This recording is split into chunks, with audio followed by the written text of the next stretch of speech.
चलो बच्चों, हम नए टॉपिक स्टार्ट करते हैं जिसका नाम है shear force diagram and bending moment diagram. उसके अलावा एक इंपॉर्टेंट बात जानना जरूरी है कि बीम क्या होता है।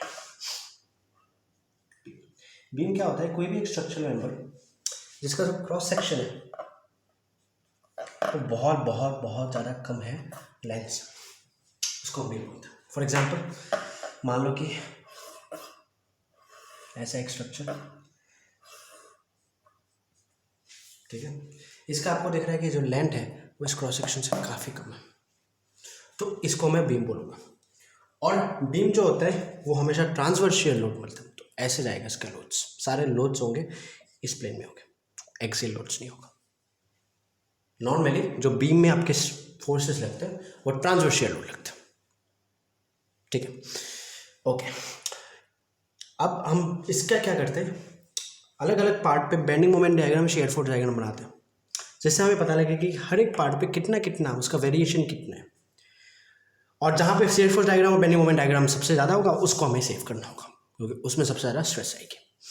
तो सब ALD बनाते थे, एक्सियल लोड डायग्राम, वही बात, ठीक है। अब बीम के केस में दो चीज़ें बहुत इंपॉर्टेंट होती हैं, एक होता है उसका सपोर्ट्स और दूसरा होता है उसके टाइप्स ऑफ बीम्स।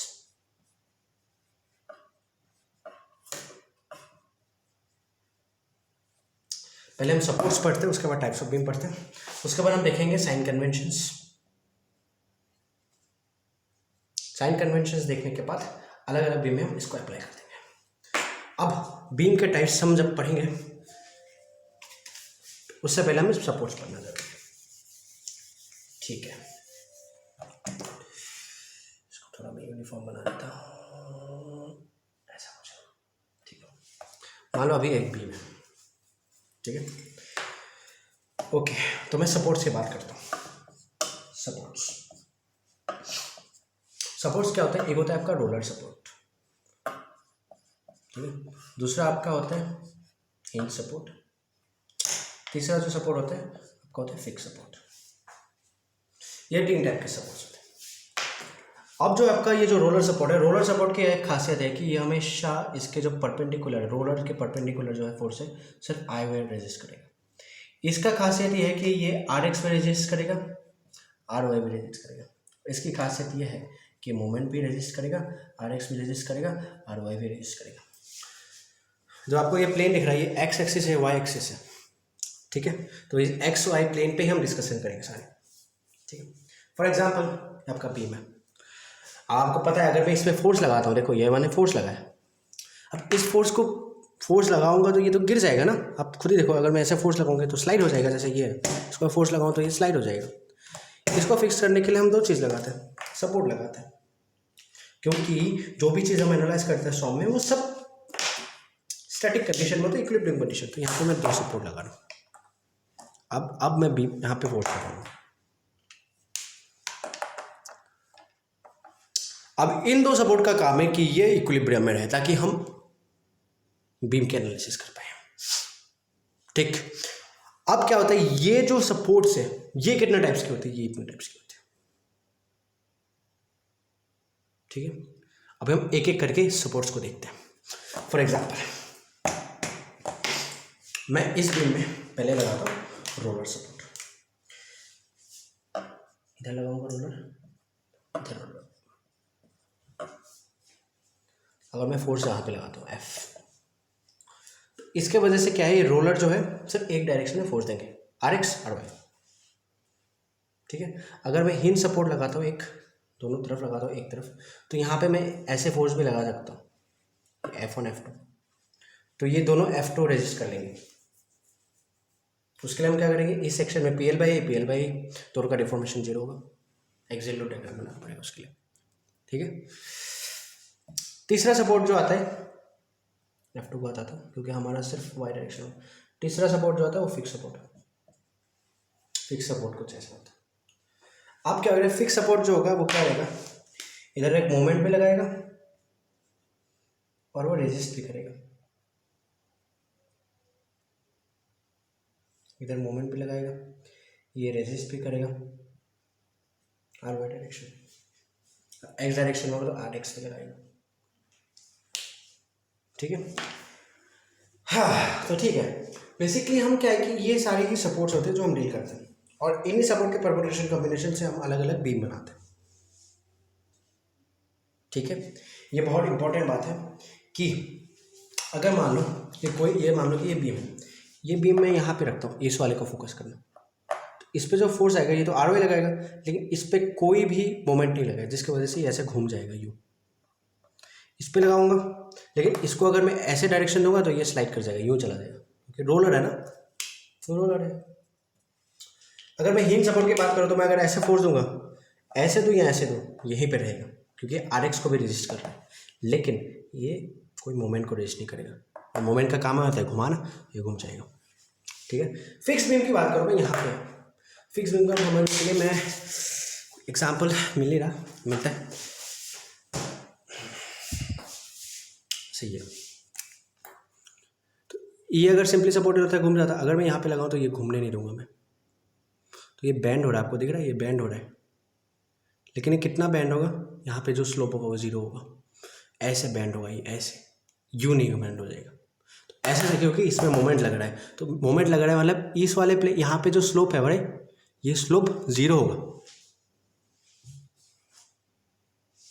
समझ गया। तो यही सारी चीज़ें अब सपोर्ट्स हो गया आपकी। ठीक है, अभी हम चलते हैं टाइप्स ऑफ बीम्स पे। टाइप्स ऑफ बीम्स दो टाइप की होती हैं, एक स्टैटिकली डिटर्मिनेंट और एक एस्थेटिकली इंडिटर्मिनेंट। स्टैटिकली डिटर्मिनेंट दो चीज़ आती है, एक सिंपली सपोर्टेड बीम, दूसरी चीज़ आती है cantilever beam, SSB, cantilever beam, cantilever beam लिख ही रहता हूँ यार, कैंटिलीवर बीम सिंपली सपोर्टेड। ठीक है, तीसरा जो बीम होता है वो आपका ओवरहैंग बीम।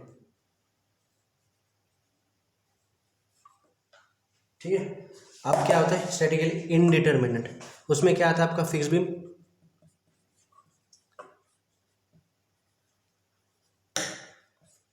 दूसरा जो आपका होता है वो आता है प्रॉप्ड कैंटिलीवर बीम, तीसरा जो आता है आपके पास आता है कंटिन्यूअस बीम।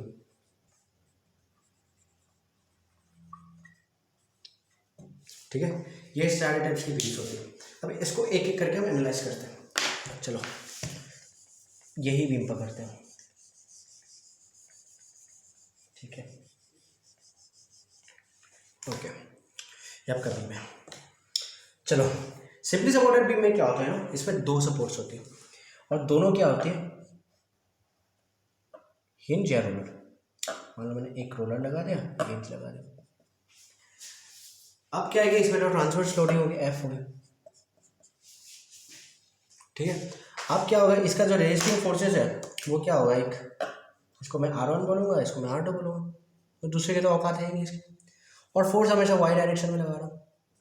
तो आपके पास दो इक्वेशन चाहिए इसके लिए, एक आएगी summation of F I equal to 0 और आएगी summation of M moments in X Y plane equal to 0। दो वेरिएबल है, दो अननोन है, निकल जाएगा स्टैटिकली प्रॉपर्टी से, F into X divided by L R2 आ जाएगा, और R1 plus R2 equal to F हो जाएगा, निकाल सकते हो। कैंटिलीवर बीम की बात करते हैं। अच्छा ठीक है, ओवरहैंग बीम की बात करता हूँ। ओवरहैंग बीम में क्या होता है ना कि ये जो सिंपली सपोर्टेड बीम है ना, ये बिल्कुल एंड पॉइंट्स पे थे, मतलब यहाँ पे थे। अब ओवरहैंग बीम क्या होता है ना, बीच में होता है, ये वाला पोर्शन हैंगिंग है, इसमें भी वही है यार, इसमें भी R1 है, इसमें R2 लगेगा, लेकिन फ़र्क इतना ही है कि सिंपली सपोर्टेड बीम में एंड पॉइंट पे होता है, अभी थोड़ा खिसक गया ये। तो दो इक्वेशन दो वेरिएबल आराम से निकल आए। ठीक है, अब आते हैं फिक्स बीम्स। फिक्स बीम्स में क्या होता है कि एक ही सपोर्ट होता है आपका, और ये जो सपोर्ट होता है बहुत तगड़ा सपोर्ट होता है भाई लोग, क्योंकि ये फिक्स होता है, फिक्स सपोर्ट है। अब फिक्स सपोर्ट में क्या होता है, ये तो मोमेंट भी लगाएगा एक्स वाई प्लेन में, प्लस ये रेजिस्ट भी करेगा।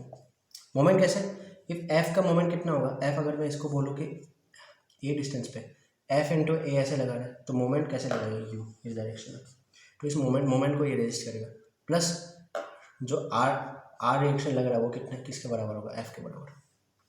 तो इसमें भी एम एक्स वाई और दो वेरिएबल दो इक्वेशन निकला है, क्योंकि आर वाई डायरेक्शन में एम एक्स वाई। ठीक है, तो ये हो गया स्टैटिकली डिटरमिनेंट, क्योंकि सब आप इक्विलिब्रियम इक्वेशन से निकाल रहे हो। अब जो चीज़ आ जाती है कि फिक्स बीम क्या होता है। फिक्स बीम में क्या होता है, मैं एक काम करता हूँ कि मैं इस वाले सपोर्ट को भी फिक्स कर देता हूँ यहाँ से। अगर मैं इस सपोर्ट को फिक्स करता हूँ तो यहाँ भी ये भी कुछ एक मोमेंट m2 रेजिस्ट करेगा और ये भी कुछ r2 देगा। ये भी r1 दे रहा है और ये m1 दे रहा है, मान लो। अब क्या है कि आपके पास कितने वेरिएबल हो गए, r1 r2 m1 m2, r1 r2 m1 m2 हो गए आपके वेरिएबल्स। इसका मतलब ये है कि आपके पास 4 वेरिएबल्स है, लेकिन इक्वेशन सॉल्व करने के लिए 2 ही है। तो 2 इक्वेशन एक्स्ट्रा चाहिए होंगे, जिसको मैं बोलता हूँ कंपैटिबिलिटी इक्वेशंस। क्योंकि 4 वेरिएबल है ना, F Y F M S करके, तो आप 2 ही इक्वेशन लिख सकते हो। तो ये स्टैटिकली इनडिटरमिनेंट हो गया ना, इनडिटरमिनेंट। ठीक है, अब आता है प्रॉप कैंटिलीवर। प्रॉप कैंटिलीवर क्या होता है, यही बीम मान लो, देखो इसमें मैं सपोर्ट चेंज कर रहा हूँ, बीम तो वही है, यही बीम है। इसमें क्या होता है, एक तरफ तो कैंटिलीवर है, दूसरी तरफ मैं क्या लगाता था, रोलर सपोर्ट लगा लेता हूँ या हिंज सपोर्ट लगा लेता हूँ, कोई भी लगा दो। अब क्या है कि इसके वजह से एक रिएक्शन और आएगा जिसको मैं बोलूँगा R2। तो M1 है आपके पास, R1 है, R2 है, तो 3 वेरिएबल हो गया, इक्वेशन तो 2 ही है। वाई डायरेक्शन में फोर्स बैलेंस करोगे ना आप, एक्स डायरेक्शन में और एम एक्स वाई पे ना, indeterminate. Okay, so now comes the continuous beams. Continuous beams वो होते हैं जिसमें एटलीस्ट 3 सिंपली सपोर्ट है, मतलब फिक्स सपोर्ट भी हो सकता है, कोई बड़ी बात नहीं, लेकिन एटलीस्ट 3 सिंपली सपोर्टेड होना चाहिए। फॉर एग्जांपल ऐसे कुछ बना था, यहाँ पे मैंने सिंपली सपोर्ट लगा दिया, यहाँ पे मैंने सिंपली सपोर्ट लगा दिया, यहाँ पे मैंने सिंपली सपोर्ट लगा दिया। आपके पास जो रिएक्शन है वो R1 हो गया, R2 हो गया, R3 हो गया, R4 हो गया। जब तक आपके पास 2 सेट थे ना, तब तो ये बैलेंस हो रहा था, लेकिन जैसे आप 2 और बढ़ा दे तो आपके पास 4 वेरिएबल है, इक्वेशन 2 है, तो आपको डिफ्लेक्शन 0 करके आपको फाइंड आउट करना पड़ेगा, कंपैटिबल इक्वेशन चाहिए। तो ये हो गया आपके टाइप्स ऑफ बीम्स। ठीक है, अभी हम डिस्कस करते हैं टाइप्स ऑफ लोड्स के बारे में। ठीक है, टाइप्स ऑफ लोड्स की बात करते हैं। लोड्स, अब लोड्स जो होता है ना, वो होते हैं 5 टाइप्स के। एक लोड जो होगा आपका कंसेंट्रेटेड फोर्स होगा, दूसरा जो होगा यूनिफॉर्मली डिस्ट्रीब्यूटेड फोर्स होगा, तीसरा जो होगा यूनिफॉर्मली वेरिएबल स्ट्रेस फोर्स होगा, चौथा जो होगा कंसेंट्रेटेड मोमेंट्स होगा, और पांचवा जो होगा वो आपका ब्रैकेट्स। ठीक है, कंसेंट्रेटेड फोर्स क्या होता है, अगर मैं इस बीम में कोई ऐसा फोर्स लगा रहा था, एफ लगा रहा हूँ, तो ये कंसेंट्रेटेड फोर्स होगा। अरे यार, ठीक है, ठीक है, यूनिफॉर्मली डिस्ट्रीब्यूटेड फोर्स। और इसी बीम में मैं किसी सेक्शन में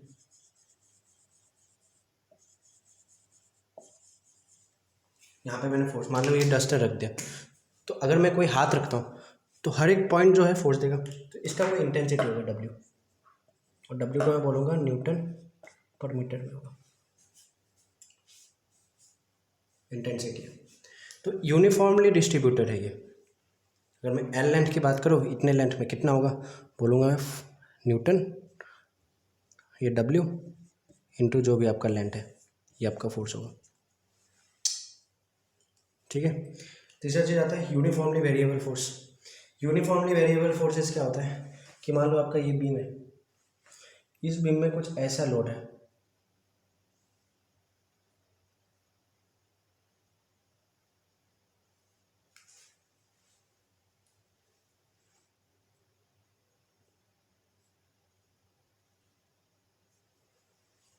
मतलब इसके ऊपर मैं कुछ ऐसा स्ट्रक्चर रख दे ऊपर, यूँ जो ट्राइंगुलर स्ट्रक्चर है। अब क्या है कि और इसका कोई वेट होगा। आपको ये बात तो समझ रहा है कि हर पॉइंट पे जो इसका इंटेंसिटी वो चेंज हो रहा है, एक्स के साथ इंटेंसिटी चेंज हो रहा है। तो इसको मैं अगर 2D में बनाता हूँ तो ऐसा कुछ बनेगा ये।